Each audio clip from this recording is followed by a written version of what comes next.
Always saying, guys, welcome back to another journal with me. So today we're going to be reflecting on November and starting to talk about some prep work for December, and make sure you keep an eye out for December's end of year journal session because that is going to be mwah. I hope you had a beautiful November, and now let's roll the intro.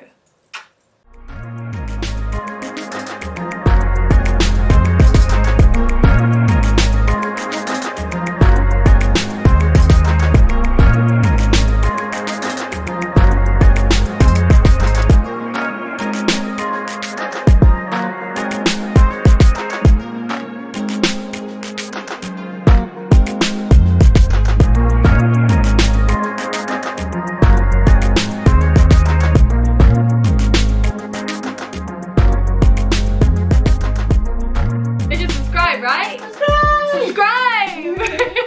I love you guys. Okay, so as always, I have prepped some questions for us. If you're new here, just a very quick rundown. I've got 10 questions which are a combination of reflecting on the past month and also prepping for the next month. It's a chance for us to just get super introspective, do some self-analysis, just make sure we're being self-aware, and just to help us prep to be a better version of ourselves next month. So here we go. Number 1, what are 3 moments from this past month you are grateful for? The first thing that comes to mind is 50 Cent concert, guys. It was just incredible. I'll talk to you more about it in next week's video because we're going to do like a chatty get ready with me, and I'll catch you up on like life anyway. But yeah, 50 Cent concert and after party was just insane. Secondly, I actually had a really cute evening with Rachel. We went to firework night at the start of the month and it was so cute. We went to the really big one in Alexandra Palace and we'd never been before, and it was so good. Oh my god, it was like bonfire night, fireworks, food stalls, a fun fair. So wholesome and such good vibes. I just felt like it was such a beautiful way to start the month. And thirdly, it's gonna have to be Diwali celebrations. We didn't do anything crazy this year, but it was Diwali. I am Hindu, and it was just really nice to have like special family time. Now we're gonna go to question number 2. What skills did you improve this month? I felt like I really got the work-life balance correct this month. And I feel like that is a dynamic that I've been struggling with for a really long time. I am prone to overworking and not doing too much of like the life part of the work-life balance, but this month I feel like I was able to establish, kind of unintentionally actually, I was able to establish a really good like well-rounded,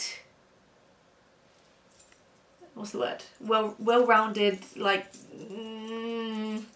distribution of my time. There we go. Like I just balanced different aspects of my life really well, I think, this month. Like self-care, health, socializing, friends, family, work, career advancements. Like I just feel like I kind of tapped into every aspect and really made the most of each one. I didn't feel like I neglected a particular area. Normally at the end of a month I'm like, ugh, I did too much work, or I didn't do enough work, and I was out too much, like it was too eventful and I didn't get enough done and blah. Or my health was shit, I wasn't looking after myself well enough. But like this month, I don't have any of that. I feel like I just got the balance. So that's a skill that I definitely improved. Just that ability to actually balance all those different areas of my life. Another one I would say is probably consistency. That's another skill that I feel like improved. I would actually say I am quite consistent as a person anyway, but it definitely improved this month with different areas of my life. The area that I think that I'm good at being consistent with is my work, my craft, but areas that I don't really show up for myself in that same way are things to do with my health and like self-care. And I feel like I really showed up for myself this month, and I set a tone for myself that I plan to just continue from now on. I feel like because I established that good balance, I was able to make them all work together, all those different areas of my life, like work in harmony with each other, that now I've proven to myself that it is possible to show up for myself in every way. Everything just self-care related, like in terms of vitamins and supplements. Like I know it seems small, but it's something that I've just always been so inconsistent with, like throughout my life. Even though it's been proven to me time and time again through health issues and stuff I've had that I really cannot afford to be dropping the ball with that kind of thing, but I've established a form of consistency with it recently and I'm so proud of myself. Gym, healthy eating, taking time out for myself, making decisions based on what I want and what I know is best for me rather than if it may aid me in another area. There was an influencer event that I was meant to be going to. On the morning I woke up and I just felt run down. Like I felt like I just had the potential to be getting ill. And I thought, why would I do that to myself? Like, why am I going to put myself through that for one event? Yes, this could be a great opportunity to network and make connections, blah, blah, blah, blah, but it is not worth sacrificing my health, sacrificing the wellness of my body to get further in my career. Nothing is worth sacrificing the health of yourself. So I made that decision in that moment, and I didn't even have to really like think about it too tough. I was like, sorry, I'm not gonna be able to make it, blah, blah, blah, blah. And I felt so good for that decision afterwards. And I know it seems, again, like something quite simple, quite self-explanatory, but for me, remember that everyone has their own difficulties. Things that are seemingly simple can actually be things that stump so many people, and this is one of mine. And ordinarily I would have been like, no, no, no, no. There are so many positive things that I could get from that. Like, there are so many positive outcomes. I'm gonna go, like, it's fine, I'll be fine, I'll be fine. And I'm disrespecting myself by doing that. I'm compromising myself, I'm compromising my core needs, my health, in an attempt to kind of get ahead when it is not that important. I also would say another way that I improved, another skill that I improved this month, was honestly in the art of just not giving a f***. Like, I've been working to overcome certain aspects of like gym anxiety that I have, and just that consciousness that we all have of other people, just that awareness which is on external rather than internal, thinking that everyone else is thinking a certain thing about us or judging us in some way or looking down on us in a certain way or bitching about us in a certain way. I really worked hard to like overcome that mental self-sabotage, to be totally honest. Let's call it what it is. Even in terms of like filming in public with my creating, like I am so great at it if I have any person next to me. It doesn't even matter who they are. If I'm with someone, I will be the boldest, I will do the maddest stuff and genuinely not care if it looks so weird. Like, I'll be that person people are looking at being like, yo, she's lost it. I rely on the confidence that that other person gives me. It gives me that confidence to be able to do that. And I've been trying to work on being able to still show up like that if I wanted to, but when I'm by myself. And that is something that I've struggled with for actually a really long time. I used to vlog in public really confidently. It's really strange. I used to do it, and I remember people would say to me, how are you so confident with just like holding up a camera and walking down the street and people are like looking at you sideways? And I'd be like, honestly, like, I don't really think about it. Like, it's just never really stopped me. And somehow, as time has gone on, like over the years, I think where I started to do it less, I think the nature of the kind of videos that I was filming ended up being more like filmed in this kind of setup, and it was less outside. I feel like I lost the confidence that I had to do those kind of things publicly and with people watching and passing judgment and just doing whatever. It is quite a tough pill to swallow when you realise that you've kind of, I don't want to say gone backwards, but you've noticed something that used to come with so much ease to now come with so much difficulty. Nonetheless, that is something that I've been trying to work on. And also another example is just like dressing however I want to dress. So we all know, yeah, that like wearing sunglasses can completely transform a fit. Like, this is a perfect example. Yet when I'm going out somewhere and I have a really good fit and it's got glasses on, blah blah blah, whenever I'm like on public transport, like on a tube, on a bus, whatever, and I'm wearing the sunglasses, I feel so self-conscious because I'm like, oh my god, like I'm just doing too much, like I just look too extra. But I have full confidence that my fit absolutely bangs and I look incredible. Like, I know that that's not a question. I know I'm staying, but I feel conscious of the fact that people are going to be like, who does she think she is, blah blah blah blah. But genuinely, who cares? And that's something that I've been trying to just adopt even more. So I feel like I have a lot of that, but I wanna really have that. I wanna have that even more. I think there is room for improvement in that area. So that is another thing that I've been working on, and I actually feel like this month I have been making progress with that. 100%. I mean, I'm sitting here right now. I know a lot of you are probably thinking like, this is such an extra look for just doing a journal with me. Like, you're literally just sitting here doing some self-reflection and you're sitting there with yellow sunglasses on and red lipstick, like it's unnecessary. I'm going to dress how I want to dress as a form of expression. I'm going to serve a look, and I'm not going to care what the other person on the other side of the camera has to say about whether I appear extra or not. I'm going to do that. I'm going to dress this way because it's how I want to dress, and I know I look good and it makes me feel good. That question had a really long answer. Sorry about that. Number 3 is, what did you learn this month? I feel like this month really taught me that it is possible to balance all aspects of your life without feeling like you're overstretched. Like having that work-life balance feels good.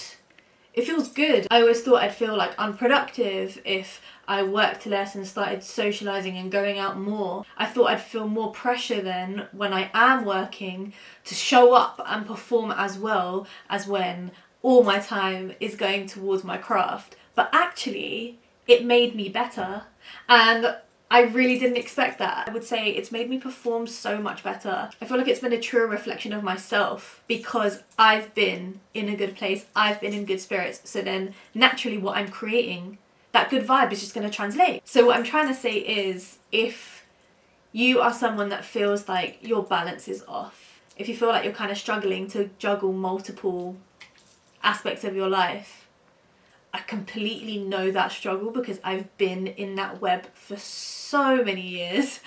But from what I've experienced in just this last month, I can say it's possible. And when you get it, when you find that sweet spot, which is personal to us all, it feels so good and it will only make you better. Okay, number 4.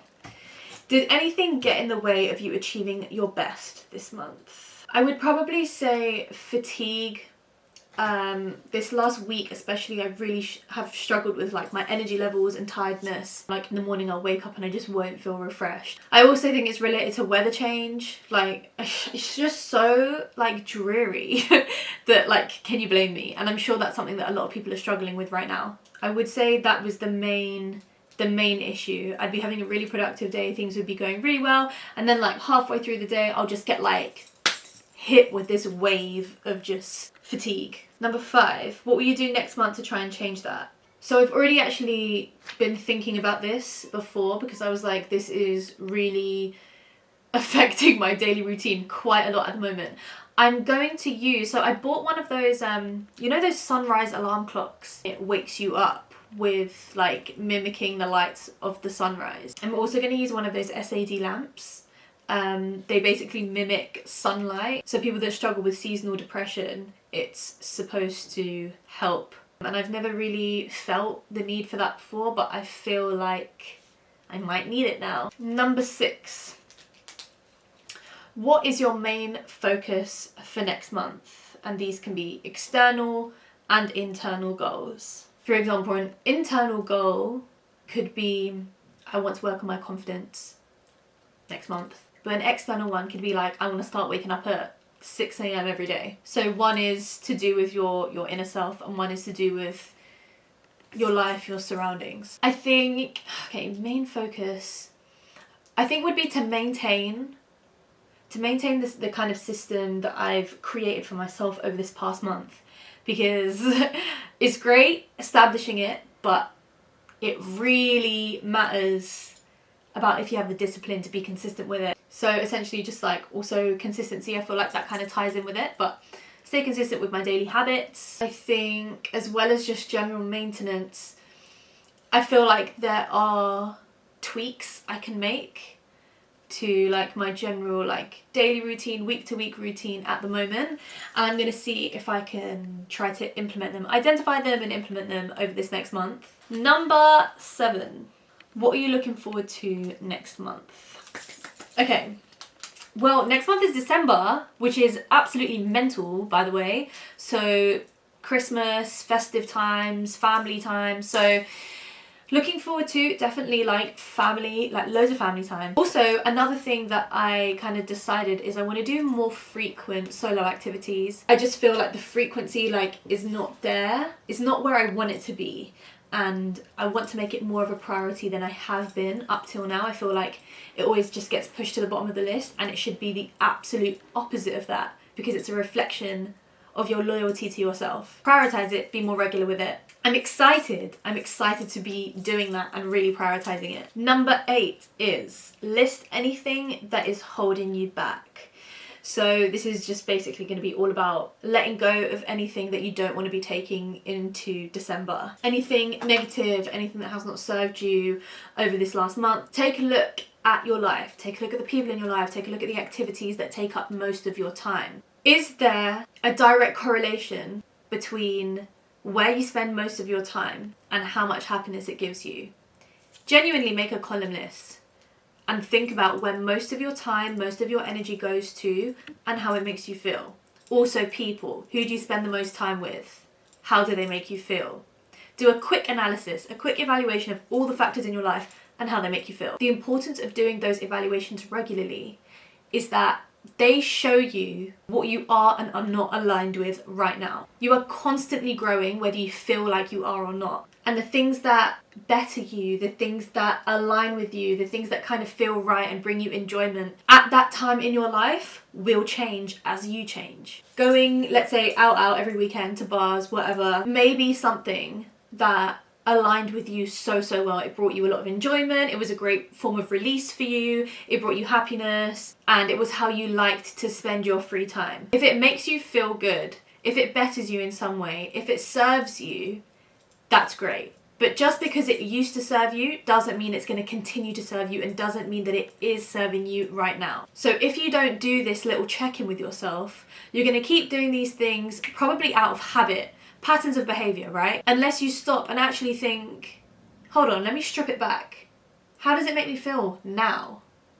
After I do that, after I have a day or an evening, a night of doing that, how do I feel immediately after? If it's positive, great, you know you're still aligned with it. If not, something needs to change. It means it's no longer serving you, it means it's no longer aligned with you, and maybe that is something that is now holding you back. Because if it's not aligned with you, if it's not serving you, then it's not bettering you. If something is keeping you stagnant, it's holding you back. Where do you want to be at the end of next month? Which is essentially at the end of the year. I say we should visualize this. Take a couple minutes out and visualize yourself in a month's time. Think about what your average day looks like. Think about what clothes you're wearing. Think about your emotional and mental health. Think about the way you wake up in the mornings, the way you go to bed. Think about the kind of meals you're making. Think about how productive you are in an average day. Visualize yourself taking the course of action that is right for you to end up being the person you want to be in 2024. And finally, question number 10 is write out a diary entry summarizing how your month went.